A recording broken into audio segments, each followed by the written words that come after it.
एक किसान की कहानी। बहुत समय पहले की बात है। एक छोटे से गांव में रामू नाम का एक मेहनती किसान रहता था। रामू के पास ज्यादा जमीन नहीं थी, लेकिन उसकी मेहनत और ईमानदारी पूरे गांव में मशहूर थी। हर सुबह सूरज निकलने से पहले ही रामू खेत की ओर निकल जाता। उसके पास एक पुराना बैल और एक हल था। वह दिन रात खेतों में काम करता ताकि अपनी परिवार का पेट भर सके। एक साल गांव में बारिश बहुत कम हुई।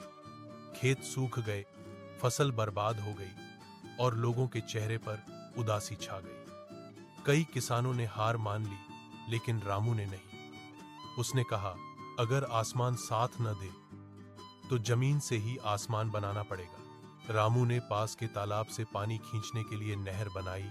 रात दिन मेहनत की। उसकी पत्नी भी उसका साथ देती रही। कुछ ही हफ्तों में उसका खेत फिर से हरा भरा हो गया। जब फसल तैयार हुई तो पूरा गांव रामू की तारीफ करने लगा। रामू ने अपने खेत की कुछ फसल उन किसानों में बांट दी जिनकी फसलें सूख गई थी।